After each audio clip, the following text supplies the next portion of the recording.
Who were the greatest posers in bodybuilding history? Well, let's start off with number 5, Ed Corney. You can't talk about posing without talking about Ed Corney. After all, Arnold famously said in Pumping Iron, "Now that's what they call posing." And I agree. You know, there's lots that are now better, but this guy paved the way for what was to come. You know, look at the drama in his actions and the regality, the proud display of muscle. Awesome. Vince Taylor is number 4. Now, some may put him higher. However, wait till you see who's coming up after him. Now, Vince would often start off a routine with a graceful, slow tempo, and then he would amp it up later on, really working the crowd and doing some dynamic posing. But here you can see how he gracefully positions his body, and even his face is used to tell the posing story, what he's trying to get across to the audience. Really gets into it. Love it. Now, another reason I've chosen Vince Taylor as number 4 is the way that he would do his compulsory poses. Now, he's just hit his tricep pose and he's about to hit a abdominal and thigh. So wipes the oil off. Look at those splits. You could hide a coin in those. Absolutely dynamically displaying all the splits and the separation in his body.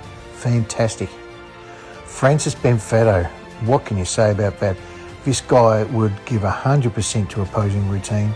He would wring out every ounce of muscularity from every pose, just like he'd wring water out of a sponge. Gave it 100%. And this posing routine from 1990 is particularly famous.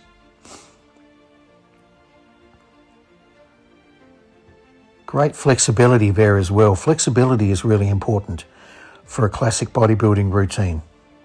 You know, no one wants to see a lumbering, you know, bloated mess like you're seeing on stage in the open now. Let's keep it classic. Look at this. He's building up to his lat spread, shows his orchestrations in his lower back, and bang. Fantastic. Francis Benfetto. This man, Sean Ray, it's hard to imagine anybody beating Sean Ray in the posing area. However, there is one I could possibly put above him at a push. Sean Ray here was the penultimate poser. Look at that. His foot positioning, the way he opens his hand as he moves into the next pose, looks down his arm, everything is meticulous, everything is perfectly rehearsed. Once again, a John Brown posing protege. But what amazes me about Sean Ray is his balance. You know, no matter what pose he's hitting, as he transitions down to a kneeling or a lunging pose, he never falters, he never falls.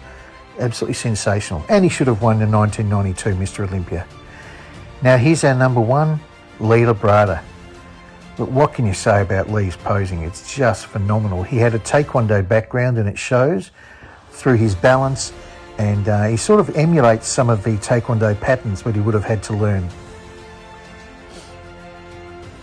Holds a pose for just the right amount of time. Again, just like Ray, he opens his hands as he moves from pose to pose. His hip placement, his foot placement is all considered when doing a pose. He's obviously practiced hours and put hours and hours into his posing practice. Look at this, the Pray to the Gods pose. Fantastic. Look dramatically, looks at the audience, and bang, here's my lat spread in your face.